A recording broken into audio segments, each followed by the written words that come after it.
Hey family, welcome back. Today, let's just dive right into it. This is a biggie.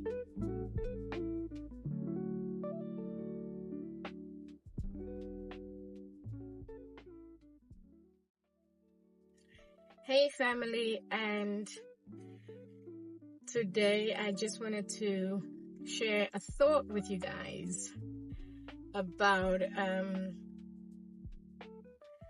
revelation that I had this week, and it's on the topic of healing. Now, I'm not a therapist, but I have had my own journey as far as understanding humans and human behaviors, trauma, counseling, and the spiritual aspect of who we are as human beings. Okay, so the revelation goes as such. A lot of times we go through traumatic experiences or challenging experiences, and there's this sense that especially for the older generation, because the older generation, as in my parents and my grandparents' generation, or our parents and our grandparents' generation, the concept of healing was always a taboo concept, and the openness of sharing our pain and our disappointment and our mistakes has always been something that is either swept under the rug or we don't talk about it. And when it comes to religion, what religion has taught the olden days was that we deal with things in secret. And the truth of the matter is, there's no such thing as dealing with anything in secret. Most people tend to lie to themselves about the concept of, we'll deal with things in secret. Evolution takes place publicly. It takes place authentically and openly. It's not something that you can't evolve through life secretively or quietly. Evolution is a very visible thing, and it's out there. We are able to witness each other grow in our lives, whether we're growing mentally, whether we're growing spiritually, whether we're growing physically, whether we're growing emotionally. It's visible. When people are dealing with you in your relationships with people, it's visible. People are able to see where you have evolved, whether that's through age or that's through conscious decision making. Evolution is inevitable, and so is change, and how we evolve through the changes that life throws at us and the challenges that life throws at us is purely down to how we deal with it, and the fruits of that evolution is obvious. It's just there. You can't pretend that you've evolved when in actual fact your life displays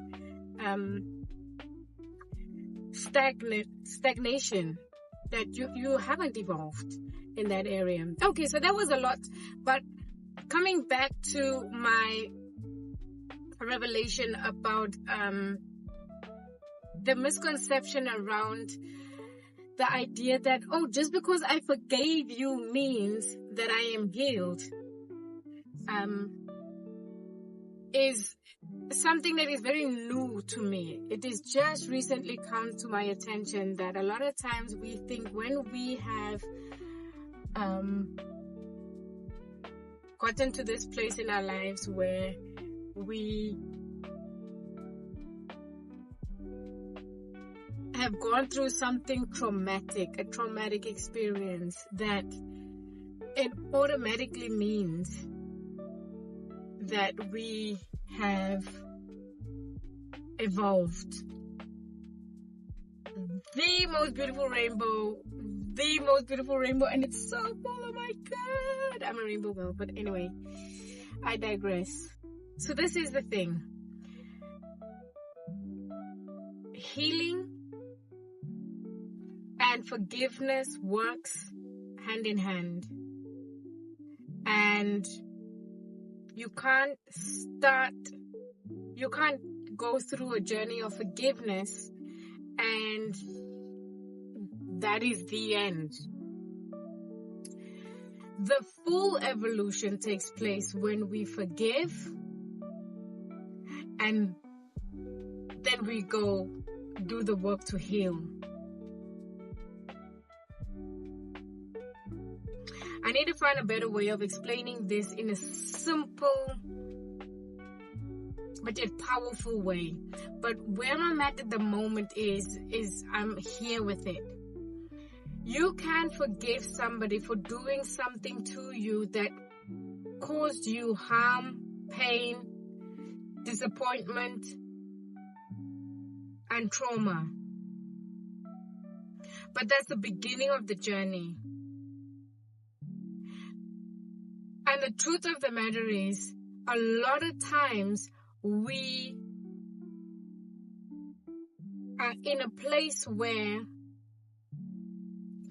we think when we have been disappointed, hurt, or traumatized that we have no contribution to that experience, where in actuality, depending on the circumstances, you have some sort of contribution, whether consciously or unconsciously, towards that experience. And why that is important is because when you acknowledge your part in it, meaning how you got yourself there, how you got yourself involved, the mindset that got you to engage in the act of what it is that you got yourself caught up in, the lack of evolving past a mentality that got you to the place where you were engaging in a situation where you were dancing with the devil, or you were engaging with people that had a narrow mindset, whether that is your social circles, or whether that is the person you're dating, or whether that is a relationship that you have in your close-knit circle, so like your family and friends, cousins, mothers, parents, aunts, uncles, whatever that situation or circumstance is. At work, what was your contribution to whatever it is that you did that got you into a situation where you felt compromised, where you felt challenged? This is the work and the responsibility of the individual. This is the work and the responsibility of the individual now. The healing doesn't fall on anybody but ourselves. The acknowledgement that we have some part to play in contributing to that experience is where the healing begins. The minute we say, okay, you know what is it? What can I be honest to myself about what it was that I said, that I did, that I was thinking,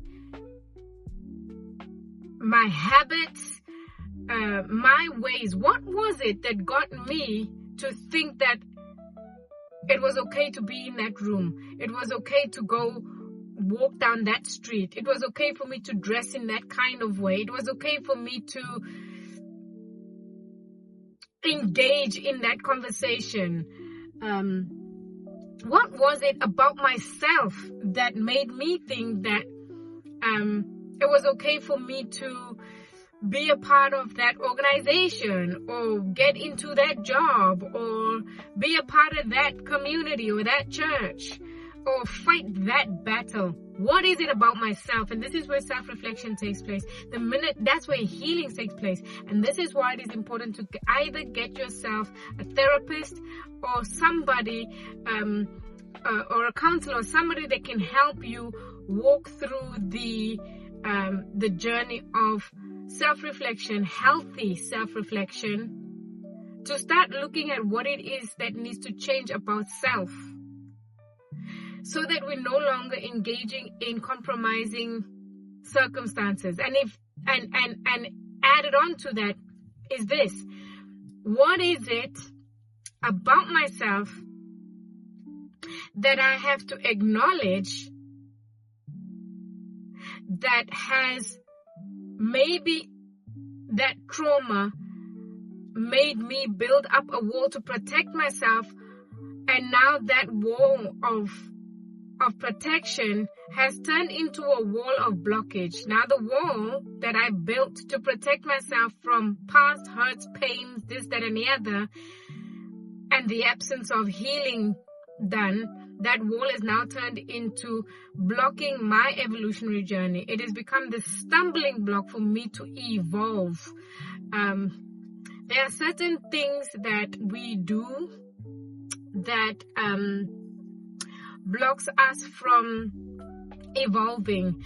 And when you look at your life and the fruits that your life bear, if you're not producing, manifesting good fruits out of your life, 9 out of 10 times we have to look to self to go, what is it that I need to shed? What is it that I need to change about myself? Where are the environments that I need to change? So a lot of the times it all starts with self.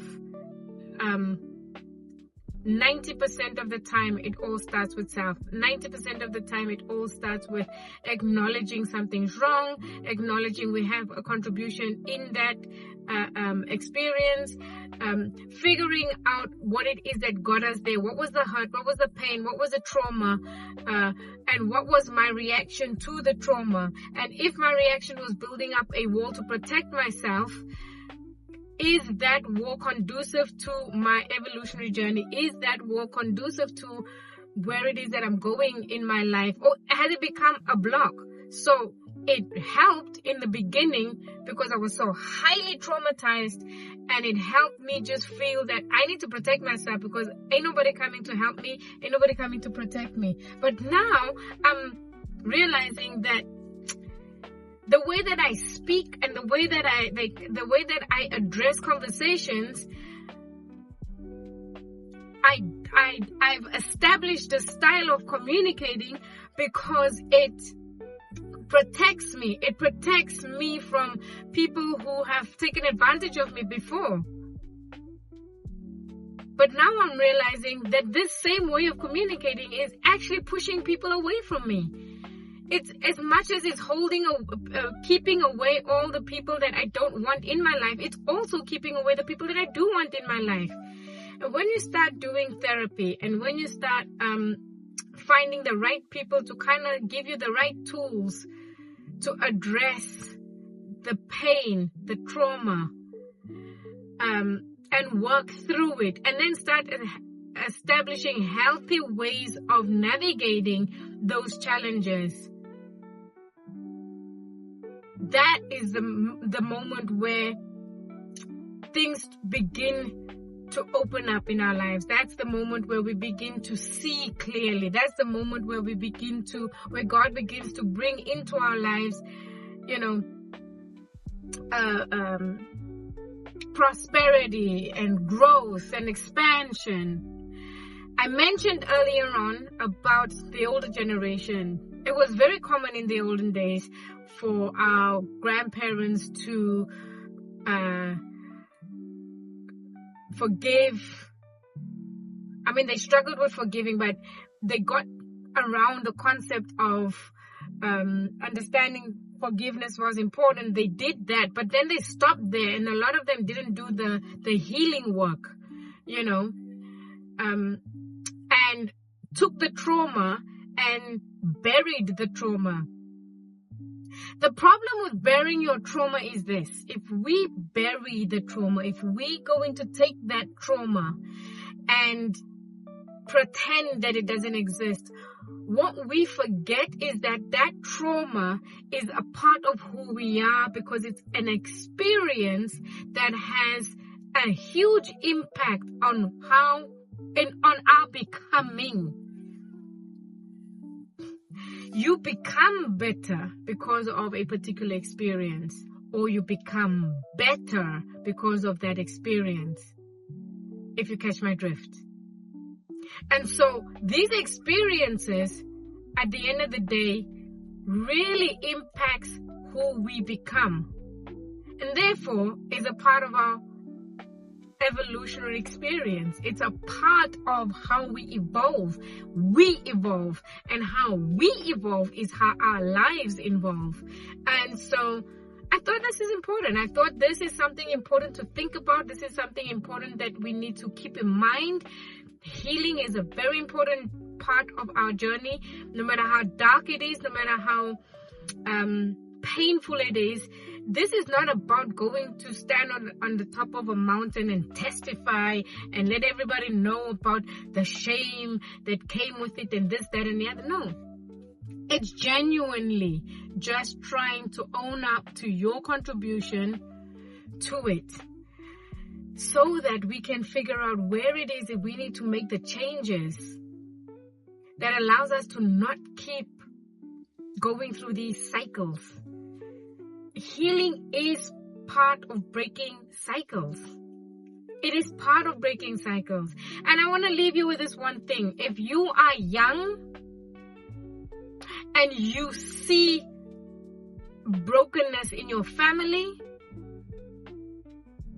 I want to pray that God will help you get the confidence that you need to trust Him, that He will use you to break the cycles. And not just break the cycles in your life, because I remember when I first came into ministry, I said, Lord, it stops with me. Whatever it is, it will stop with me. Whatever it is that has happened in my family that has been passed on, it stops here with me. But the work doesn't stop there. Just because you've made that decision doesn't mean it stops there.